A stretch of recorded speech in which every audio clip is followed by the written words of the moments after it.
Welcome to our podcast, where we explore fascinating stories and ideas from various fields. In this episode, we explore how ancient megafloods refilled the Mediterranean Sea. A massive flood 5 million years ago saw water rushing from the Atlantic Ocean and piercing its way through the Strait of Gibraltar and into the Mediterranean Sea, which was empty at the time. The water moved like a speeding car and gouged out an area about the size of a skyscraper. The Mediterranean was filled with water from the Atlantic in a couple of years, the Conversation reported. The timeline could also have been only a few months, the researchers say. The flood at its peak added about 1,000 times the water of the modern-day Amazon River.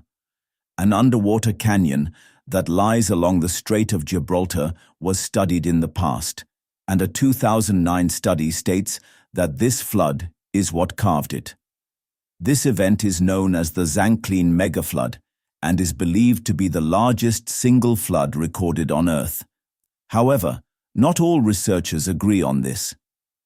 A new study investigated sedimentary rock from the Zanclean era and sought to understand how water surged through a gap between modern-day Sicily and mainland Africa to refill the eastern half of the Mediterranean.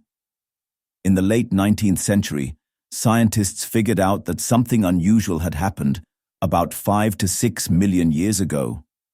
All the seas dried up, and this period is known as the Messinian Age. Digging into the rocks below the Mediterranean seafloor revealed a kilometers-thick layer of salt. This proved a vast environmental change occurred 6 million years ago, and tectonic activity isolated the sea from the Atlantic Ocean. They also discovered fossils from shallow, low-salt lakes, showing that the water had evaporated, leading to the sea falling down by a kilometer from its current level. Only about 11% of Mediterranean marine species survived this incident. In 2009, scientists learned that an underwater trench between the Atlantic Ocean and the Mediterranean Sea was likely created by a sudden and cataclysmic flood. Giovanni Barreca, a co-author of the latest study, says the team studied the low hills near the Sicily sill, which appeared unusual.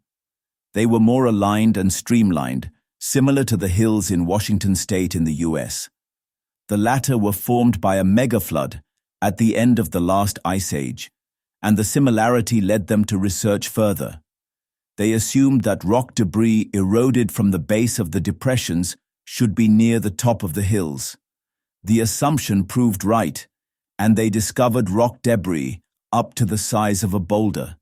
The team created a model that showed that water, 40 meters or more deep, gushing at the speed of 115 kilometers per hour, carved the hills. Thanks for tuning into this incredible story. If this episode resonated with you, don't forget to hit the like and subscribe button for more captivating stories to come. Stay tuned.